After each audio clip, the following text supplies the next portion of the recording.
வணக்கம் மக்களே, welcome to Narmi tax. இன்னைக்கு நம்ம என்ன பார்க்க போறோம்னா, சகல தீவினைகளையும் நீக்கும் ஸ்ரீ பிரத்யங்கிரா தேவி பற்றித்தான் நாம் பார்க்க போகின்றோம். ஸ்ரீ பிரத்யங்கிரா தேவி மகா பைரவ பூஜிதா என்று வணங்கப்படும் சக்தியின் அம்சம். இந்த தேவியை வழிபட்டால் எண்ணியது ஈடேறும், எல்லா நற்காரியங்களிலும் வெற்றி கிடைக்கும் என்கின்றன ஞான நூல்கள். அதே நேரம் அதர்மத்திற்கு ஒருபோதும் துணை போக மாட்டாள் இந்த சக்தி. நரசிம்மரின் கோபம் தணிக்க சிவனார் சரபராக அவதரித்த போது அவருடைய இரு இறக்கைகளாக பிரத்யங்கிரா தேவியும் சூலினி துர்க்கையும் அவதரித்ததாக கூறுவர். பைரவமூர்த்தியின் பக்தர்கள் இவளை பைரவ பத்தினியாக போற்றுவார்கள். சகலமும் அருளும் இந்த தேவியின் சொரூபத்தை மிக அருமையாக விவரிக்கின்றன ஞான நூல்கள். ஓங்காரம் எனும் பிரணவ ரூபிணியாக விஸ்வரூபம் கொண்டவள் இந்த அன்னை. ஒவ்வொன்றிலும் முக்கண்கள் கொண்ட 1000 சிம்ம முகங்கள், விரிந்த கூந்தல், 1000 திருக்கரங்களுடன் ராஜசிம்ம வாகனத்தில் வீற்றிருப்பவள்.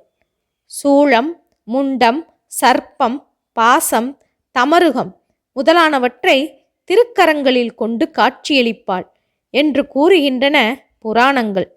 வேறு சில நூல்கள் 16 கரங்கள் கொண்டவளாகவும் இந்த அன்னையை சித்தரிக்கின்றன.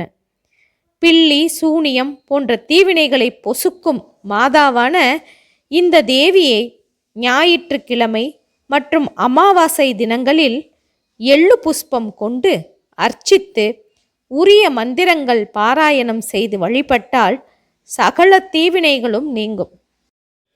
சத்ருபயம், மனக்கலக்கங்கள் அகலும். எடுத்த நற்காரியங்களில் தடைகள் யாவும் நீங்கி வெற்றி சர்வ நிச்சயம் உண்டாகும்.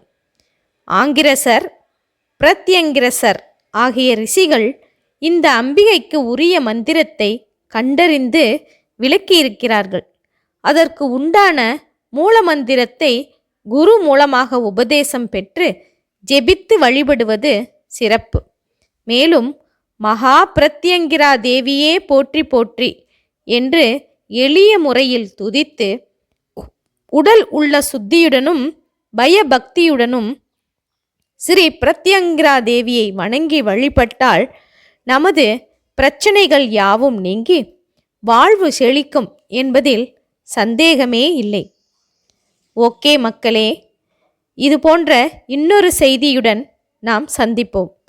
எனது நர்மி டாக்ஸ் சேனலை இதுவரை சப்ஸ்கிரைப் செய்யாதவர்கள் சப்ஸ்கிரைப் செய்து கொள்ளுங்கள், ஷேர் செய்யுங்கள், மறக்காமல் லைக் செய்யுங்கள். ஓகே மக்களே, நன்றி, வணக்கம்.